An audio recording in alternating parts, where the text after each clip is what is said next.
For centuries, it's been the one thing that Russia's military could rely on. A natural defense that has broken many a military in the past, all thanks to a mythical general that seemed like an infallible part of the Russian military strategy. But Russia isn't defending in Ukraine, it's on the attack. And now, the one thing that for so long was the savior of Russia is killing Russian troops on the front lines. That something is General Winter, and it's betrayed Russia in ways that Putin never imagined. That's according to United 24 Media, which reported on January 23rd that the Ukrainian forces of the country's 7th Army Corps were continuing to hold their positions in the Pokrovsk and Myrnohrad areas. The northern areas of both cities are still under Ukraine's control, despite Russia's past claims to have captured these settlements.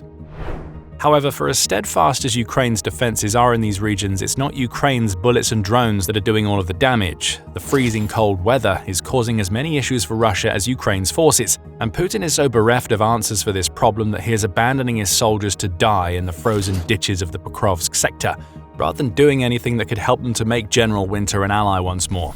We'll cover just how badly Russia's soldiers have it during the cold snap later in the video.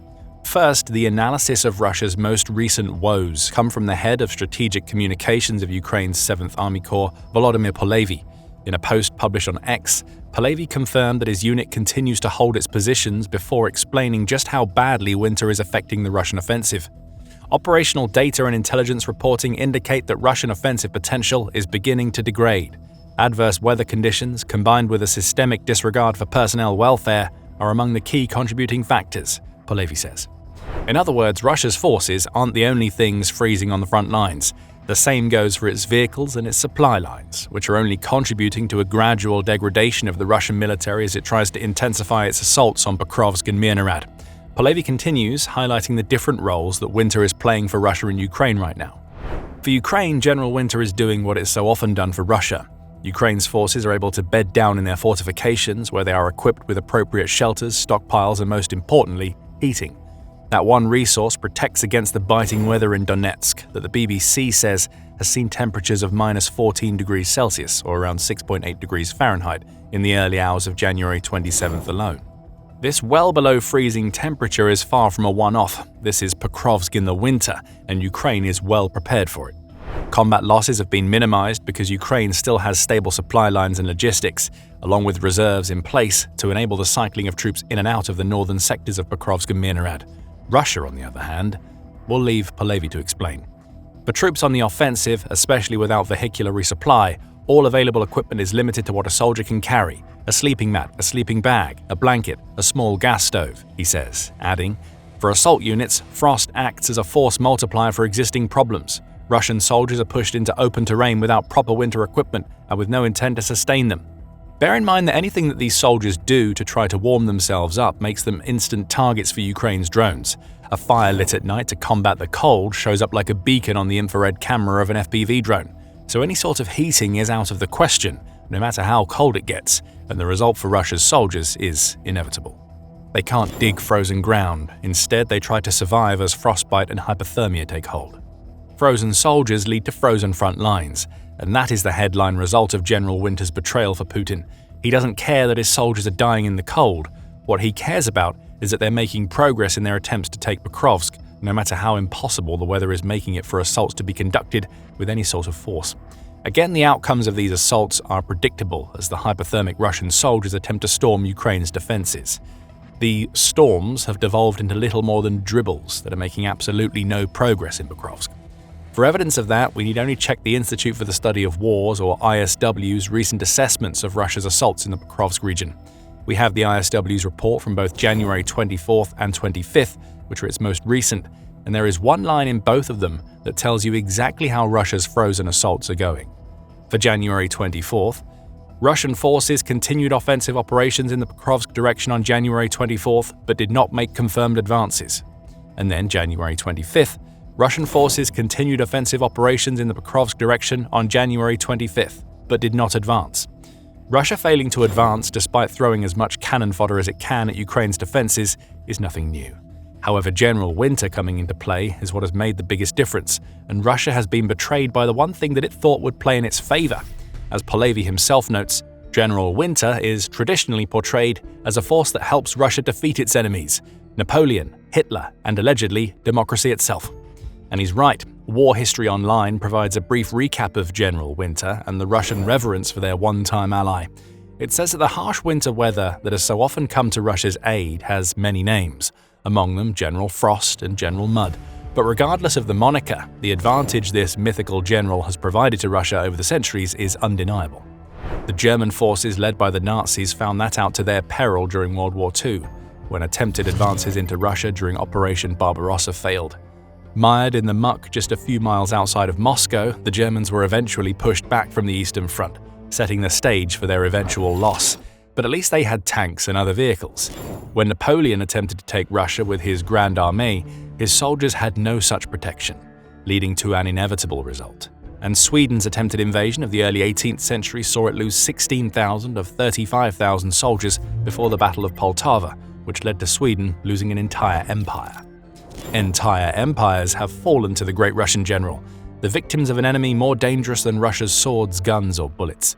Now, Putin is facing up to the fact that his empire, which has barely gotten out of the starting blocks, is dealing with the precise issues that so many of Russia's past enemies have faced. As the invading force now, unlike it was in any of the three examples we just cited, Russia is getting a bitter taste of the medicine that it has force-fed others for so long. Ukraine is more than happy to be holding the spoon. The turncoat General Winter changes everything. And by the way, this is why we make the military show, to demonstrate how it's not always strategy alone that seals fates. If you're new here, hit subscribe so you don't miss out on the next video. Now, earlier in the video we told you that we'd cover just how bad Russia's soldiers have it in the freezing cold depths of the Ukrainian battlefield. Maybe you think you've heard enough already to know just how brutal Putin has been with the soldiers he's sending into assaults against Pokrovsk. But trust us, you haven't heard anything yet. The true horrors facing Russia's forces this winter are only now coming to light. On January 23rd, Army Inform also reported on Russia's winter woes. It revealed that Russia thinks so little of the soldiers that it's sending in the Pokrovsk direction that Ukraine has started to call them disposables. They are nothing more than meat for the grinder, only this meat is so frozen that it would clog up the works if the grinder weren't so effective. The outlet reports on comments made by an officer of the Rubish Brigade of Ukraine's National Guard, Volodymyr Chernyak, as he explained what he now sees on the Pokrovsk axis. There are thousands of so-called disposables who, under the threat of execution, are simply sent forward into assault actions, Chernyak said, before claiming, "We recorded cases when during such assaults Russian servicemen received even minor wounds and simply froze to death in the cold, since evacuation, if it happens at all, takes quite a long time." Indeed, evacuating soldiers has been a problem for Russia long before the winter set in. Back in June, the Center for European Policy Analysis, or CEPA, noted that evacuating or even treating wounded soldiers is far from a priority for the Russian military. CEPA cites the comments of a military doctor who spoke to the Transformer Telegram channel, who claimed that soldiers aren't even taught basic first aid. On the battlefield, that means they can't treat themselves or help those who sustain even the types of minor wounds that Chernyak mentions. Furthermore, many of those who get injured are simply left behind in the trenches and may wait weeks for evacuation, assuming help comes at all. Back in June 2024, the Russian outlet Vyestka reviewed the scientific papers of several dozen doctors who work for Russia's defense ministry. The outlet found that more than 5% of what it calls potentially salvageable soldiers are dying in Ukraine when they could have otherwise been saved with evacuation and appropriate medical care. This is a brutal situation, and it's contributing to something we're seeing more of, which you'll learn about if you stick with us to the end of the video. Now add the snow, the wind, the rain, the deep muck, and the cold that is so terrible that a soldier can barely move to the situation we just described. What would, for any other military, already be an evacuation-related emergency is being made so much worse due to General Winter creating a hellscape from which there is no escape for many of Russia's wounded. Those who might have otherwise survived often die, and those who may have saved them usually aren't too far behind. It's not like Russia is doing much to help either. Remember what Pahlavi said about what the average Russian is being sent into the Pokrovsk sector with.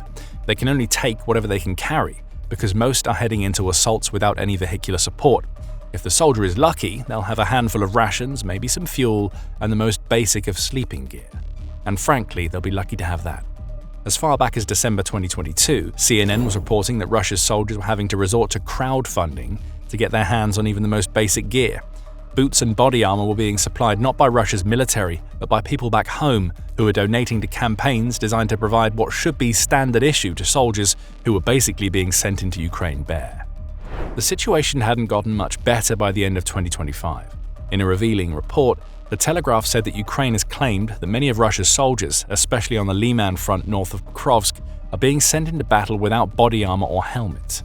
In one instance, Russia's soldiers on the Liman front were reported to have only 4 groups wearing helmets out of the 20 that had launched assaults. We don't need to mention why helmets are important as a form of protection, but the bareheaded Russians that had no helmets in November are really going to be feeling the cold in January, when they have nothing atop their heads to prevent even small yet precious scraps of heat from escaping. But hey, at least Russia has given its winter warriors some brand new tents. Those soldiers might have even been excited before the tents arrived. Perhaps they would be insulated, a place where they could at least rely on their own body heat to keep them warm as Ukraine's temperatures dipped. But now they're just flimsy green privacy tents that seem to have no purpose, at least when it comes to offering protection against the cold.